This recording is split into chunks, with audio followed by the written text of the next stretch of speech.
Hello, my name is Mohammad Mahdi Shahi, and in this video I will present my research on MFA bypass and social engineering attacks in multi-factor. The purpose of this presentation is to clearly explain how attackers manage to bypass MFA, why these attacks work, and what the most effective mitigation strategies are. This video summarizes the main points of my written research paper. The objective of my study is to analyze MFA bypass techniques, understand their underlying mechanism, and highlight practical solutions based on current security standards and industry practice. First, I will briefly discuss the authentication assurance model defined by NIST, which form the foundation of MFA. Then I will describe the major MFA bypass vectors, MFA fatigue, adversary-in-the-middle, phishing, and token theft. After that, I will review two important case study.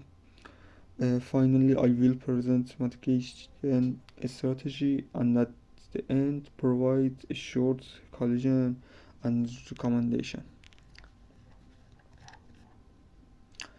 AL1 provides the lowest level of assurance and typically relies on a single authentication factor such as password. AL2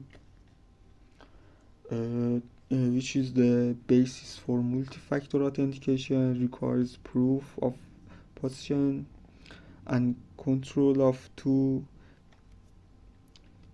distinct authentication factors, and it also requires offering at least one phishing-resistant option, such as FIDO2 or FIDO2.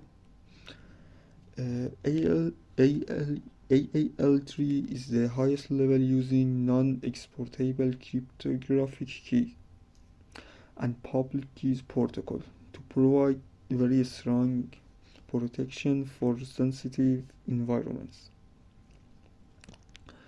NIST also describes setup authentication, meaning that when a user authenticated at a lower level needs perform a more sensitive action, the system must re-authenticate them at a higher level.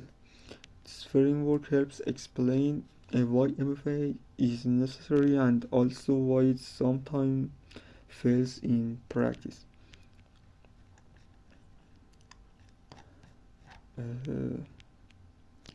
In this presentation, I focus on the most common type of core in real environment today. MFA fatigue attacks, adversary-in-the-middle phishing, and token theft via malware. MFA fatigue, also known as push bombing, is a simple but highly effective social engineering attack. In this method,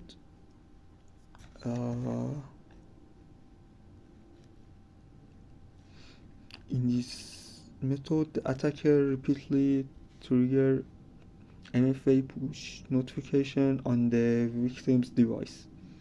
The goal is to create frustration or confusion until the user eventually taps approve even if they did not initiate the login attempt.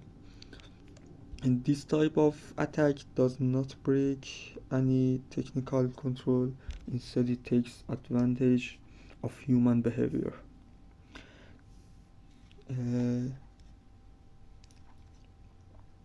The next major technique is adversary-in-the-middle phishing, often implemented using tools such as Evilginix 2 or Modlishka.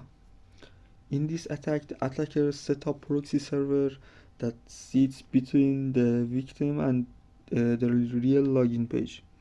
When the victim enters their username, password, and MFA code, the attacker forwards this information on the real service but still session cookies. Another effective MFA uh, bypass vector is token theft through malware. Modern information stealing malware can extract authenticated session cookies from browser. This cookie acts as a bearer token, meaning that whoever position them is treated as an authenticated user. This technique allows attackers to bypass MFA because the authentication has already occurred on the victim's device. Therefore, securing the device itself is as important as securing the authentication process. I will uh, I will briefly review two case studies that show how these attacks work in practice.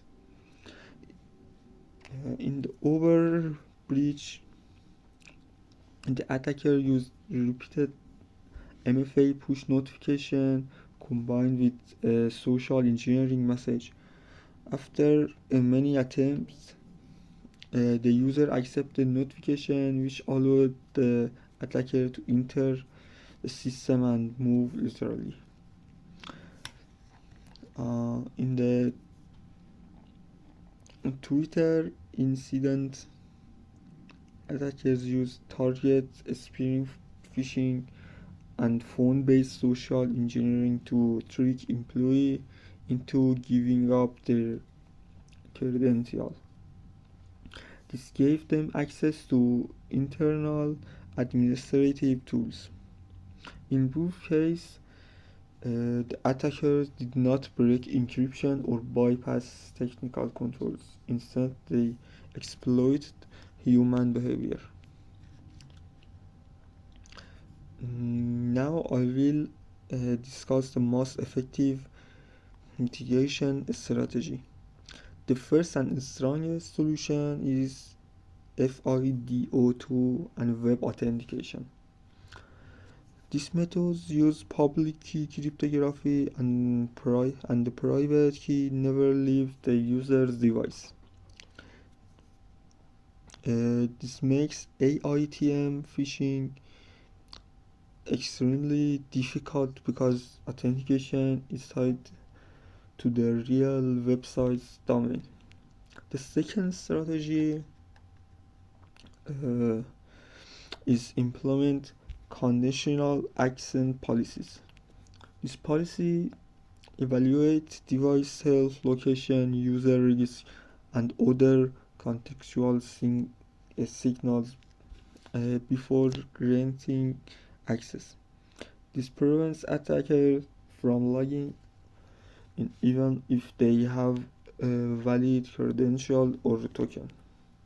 The third solution is number matching, where the user must enter a code displayed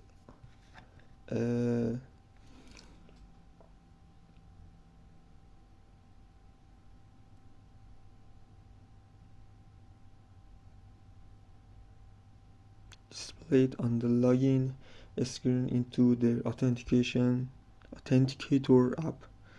This approach significantly reduces the effectiveness of MFA fatigue attacks because approval become far less likely. To summarize, MFA provides a strong protection, but it is not perfect. Attackers are constantly adjusting their methods, and many of their strategies target human behavior rather than technical weakness. Therefore, improving uh, authentication security requires both phishing resistant technology and better user centric control, such as improved interface design and user education. Overall, organization must combine technical and human focused defense to reduce the risk of MFA bypass. Thank you for reviewing this presentation.